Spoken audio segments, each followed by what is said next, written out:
உங்கள் தந்திவன் தொலைக்காட்சியில் தெனாலிராமன் தினமும் மாலை 6 மணிக்கு காணத் தவறாதீர்கள்.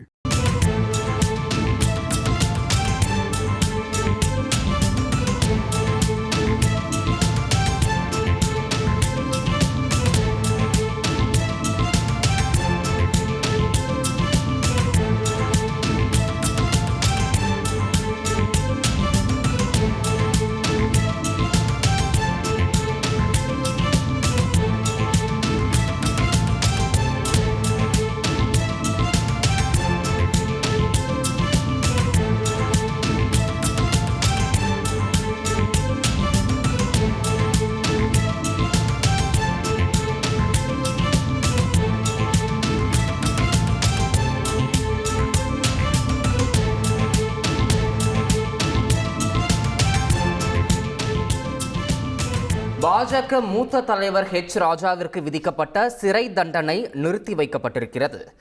ராஜா தொடர்ந்த மேல்முறையீட்டு மனு மீது சென்னை உயர்நீதிமன்றம் இந்த உத்தரவை பிறப்பித்திருக்கிறது. இதனை அண்மை செய்தியாக பார்த்து வருகிறோம். கூடுதல் விவரங்களோடு இணைகிறார் எமது செய்தியாளர் சுரேஷ். சுரேஷ், வணக்கம். இந்த உத்தரவின் பின்னணி என்ன, உங்களுடைய தகவல்? வணக்கம். பாரதிய ஜனதா கட்சியின் மூத்த நிர்வாகியான ராஜா கடந்த 2018ஆம் ஆண்டு தன்னுடைய ட்விட்டர் பக்கத்தில் பெரியார் சிறையை உடைப்பேன் என்றும் திமுக எம்பி கனிமொழிக்கு எதிராக தரைக்குறவாக கருத்துக்களை பதிவு செய்ததாகவும் கூறி 2 வழக்குகள் பதிவு செய்யப்பட்டன. இந்த 2 வழக்குகளையும் சென்னையில் இருக்கக்கூடிய எம்பி எம்எல்ஏக்களுக்கு எதிரான வழக்குகளை விசாரிக்கக்கூடிய சிறப்பு நீதிமன்றம் விசாரித்து கடந்த 2ஆம் தேதி தீர்ப்பளித்தது. அந்த தீர்ப்புல 2 வழக்குகளிலும் ராஜாவுக்கு 6 மாத கால சிறை தண்டனை தீர்ப்பளித்தது. மேல்முறையீடு செய்ய ஏதுவாக அந்த தண்டனையை 1 மாதம் வரைக்கும் நிறுத்தி வைத்து சிறப்பு நீதிமன்றம் உத்தரவிட்டது. இந்த நிலையில ராஜா தரப்புல சென்னை உயர்நீதிமன்றத்தில் மேல்முறையீடு செய்யப்பட்டது. அந்த மேல்முறையீட்டு மனுவில் சம்பவம் நடந்ததாக கூறப்படக்கூடிய நாளிலிருந்து 5 மாதங்களுக்கு பிறகு இந்த புகார் அளிக்கப்பட்டிருக்கிறது. அந்த தாமதத்துக்கான காரணங்கள் தெரிவிக்கப்படவில்லை என்று அந்த மனுவில் தெரிவிக்கப்பட்டிருக்கிறது.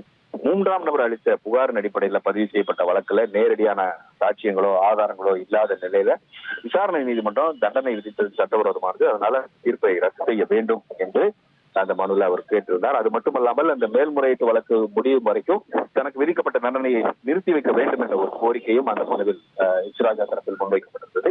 இந்த மனுவானது நீதிபதி விக்டோரியா கௌரி முன்பு இன்றைக்கு விசாரணைக்கு வந்தது. அப்போது ராஜா தரப்பில் ஆஜரான வழக்கறிஞர் விசாரணை நீதிமன்றம் பிறப்பித்த உத்தரவை ஏற்கனவே நிறுத்தி வைத்திருக்கிறது, அந்த நிறுத்தி வைத்த உத்தரவை நீட்டிக்க வேண்டும் என்ற ஒரு கோரிக்கையை முன்வைத்தார். இதைத் தொடர்ந்து இந்த மேல்முறையீட்டு வழக்குல நீதிமன்றம் தீர்ப்பளிக்கக்கூடிய வரைக்கும் இந்த ராஜாவுக்கு விதிக்கப்பட்ட அந்த தண்டனையை நிறுத்தி வைத்து நீதிபதி விக்டோரியா கௌரி உத்தரவிட்டிருக்கிறார். அது மட்டுமல்லாமல் ராஜாவினுடைய மேல்முறையீட்டு மனுவுக்கு 4 வாரங்களில் பதிலளிக்க வேண்டும் என்று காவல்துறைக்கு நீதிபதி உத்தரவிட்டு விசாரணையை தள்ளி வைத்திருக்கிறார். தகவல்களுக்கு நன்றி சுரேஷ்.